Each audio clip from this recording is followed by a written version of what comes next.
Hello hello hello hello dear bankers, कैसे हैं आप सब लोग। आई होप सब मस्त हैं, ज़बरदस्त हैं। हम कर रहे हैं पीपीबी को समरी फॉर्मेट में डन, जहां पर हम स्मार्टली आपके मॉड्यूल बी को पढ़ रहे हैं। मॉड्यूल डी ऑलरेडी हमने कवर कर लिया है। मॉड्यूल बी का यूनिट 36 बोले तो प्रायोरिटी सेक्टर एडवांस पढ़ने वाले हैं आज के सेशन में। प्रायोरिटी सेक्टर बोले तो क्या आईटी एक प्रायोरिटी सेक्टर है? From the very word priority बोले तो जिनको प्रेफरेंस दी जा रही है टू गेट लोन। अब ऐसे आईटी ऑलरेडी डेवलप्ड है, सरकार कह रही है कि आपके पास तो ऑलरेडी पैसा है, आप कहीं और से भी उठा सकते हो, तो वो प्रायोरिटी सेक्टर में नहीं आएगा।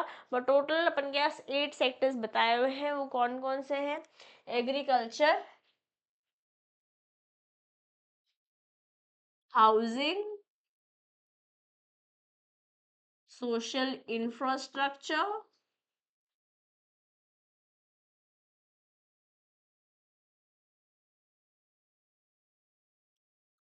Education, renewable energy,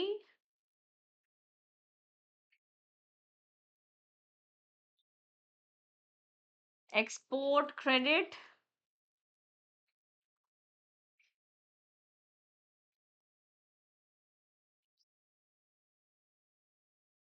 micro small medium enterprises, okay, and other weaker section of the society.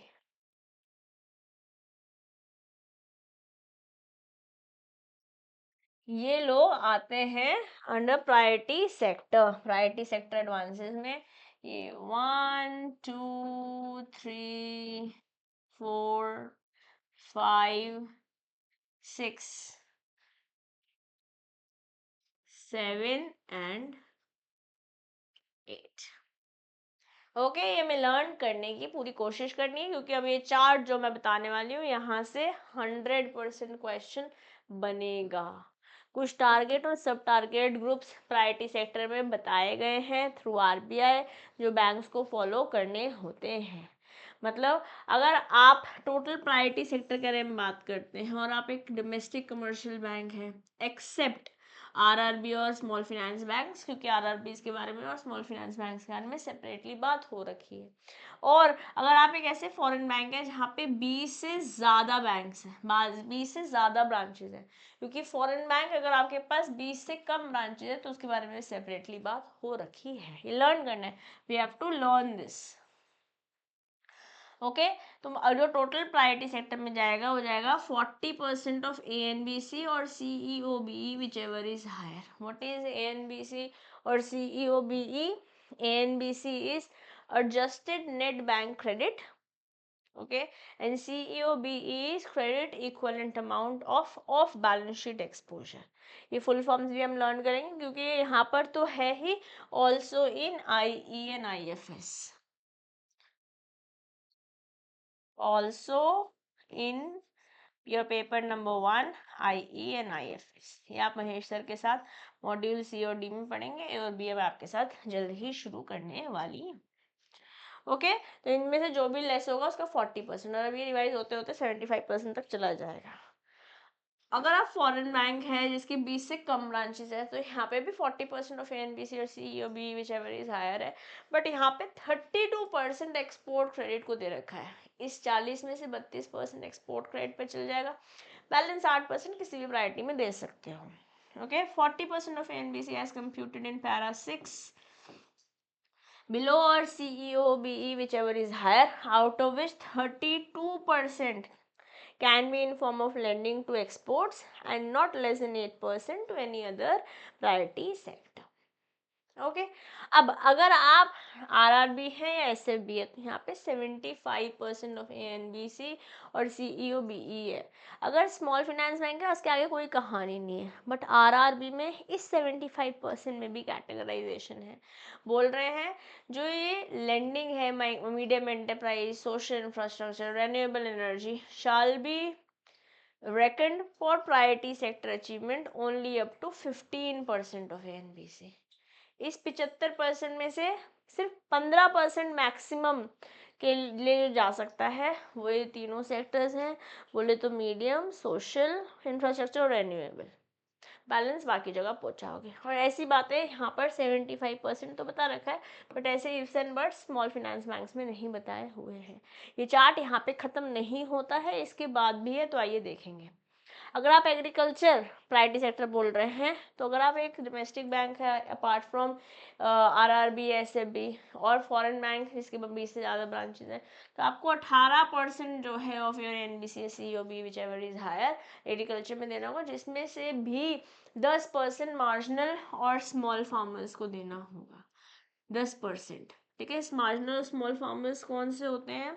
जिनके पास 0 to 1 HA जमीन है वो है मार्जिनल फार्मर्स, और 1 to 2 HA जमीन है ये बन जा रहे हैं स्मॉल फार्मर्स। इसके अलावा भी कुछ फार्मिंग की निटिग्रिटीज हैं जो नेक्स्ट चैप्टर में आपके साथ में बात करूंगी। ओके, ये अगर मैं बात कर रही हूँ फॉरेन बैंक जिसकी 20 से कम ब्रांच है, उस पर एग्रीकल्चर एप्लीकेबल नहीं है, माइक्रो एंटरप्राइज एप्लीकेबल नहीं है, advances to weaker section applicable नहीं है, क्योंकि इसका 32% तो एक्सपोर्ट ट्रेड में ही जा रहा है। यस, यहाँ पर भी 18%, यहाँ पे भी 18%, जिसमें से 10% आपको स्मॉल मार्जिनल फार्मर्स को देना है, 10% स्मॉल मार्जिनल फार्मर्स को देना। तो एग्रीकल्चर सिंपल है, एग्रीकल्चर सिंपल है। ऐसे ही माइक्रो एंटरप्राइज भी सिंपल है, यहाँ पे भी 7.5% है, यहाँ पे भी 7.5% है, यहाँ पे भी 7.5% है, कुछ इफ्स एंड बट्स नहीं है। ओके, जब मैं एडवांसेस वीकर सेक्शन को बोल रही हूँ तो यहाँ 12% है, यहाँ भी 12% है, बट जब मैं रीजनल रूरल बैंक से बात कर रही हूँ तो यहाँ 15% है ऑफ एनबीसी और सीईओबी विच एवर इज हायर। ये गाइस हमें लर्न करना ही करना है, और अभी रिवाइज्ड फेज मैनर में आया है, रिवाइज्ड टारगेट्स फेज मैनर में आया है। तो ये आया 2020, 21, 22, 23, 24, 75% तक यहाँ भी पहुँचा दे रहे हैं हम टोटल प्रायोरिटी सेक्टर को 40% से। पहले 40 से 45 हुआ, 5% बढ़ा, फिर 45 से 50 हुआ, ये भी 5% बढ़ा। ओके, फिर 50 से 60 हुआ, ये 10% बढ़ा, और अब डायरेक्ट 15% की जंप हमें दिखाई दी है इस साल। तो ये फेज मैनर में इम्प्रूव हुआ है total priority sector. Okay, micro enterprises 7.5% ही, एडवांसेस टू वीकर सेक्शन 12% है, अपार्ट फ्रॉम आरआरबीज, क्योंकि वहां पर ये 15% है, ये हमें लर्न करना है। ओके, और अगर मैं बात करती हूँ स्मॉलर मार्जिनल फार्मर्स की, ये भी इवेंचुअली इंक्रीज हुआ है 10 और 8%, टोटल 18% में एग्रीकल्चर में। पहले 2020-21 में ये 8 था। अर्बन कमर्शियल बैंक हैं यहाँ पर, नॉट फॉर यूसीबीज, यहाँ पे स्मॉलर मार्जिनल फार्मर्स ही है। ओके, ये 8% था, फिर 1% ऐड हुआ, फिर ½ % ऐड हुआ, फिर से ½ % ऐड हो गया। 20-21, 21-22, 22-23, 23-24, और वीकर सेक्शन में 12-15% पहुंचाया हमने। पहले 10% था, 10% था, 10 से 11 हुआ, 1% बढ़ा, यहाँ से 11.5 हुआ, सिर्फ 0.5% बढ़ा। ओके, और फिर 11.5 से 12 हुआ, फिर से 0.5% बढ़ा। तो सेम ही यहाँ पर हमने ट्रेंड देखा है, चाहे वो एसएफबीज के बारे में बात कर रहे हो, चाहे आरबीज के बारे में बात कर रहे हो। एसएफबीज के बारे में हम बात कर रहे हैं स्मॉल और मार्जिनल फार्मर्स के लिए,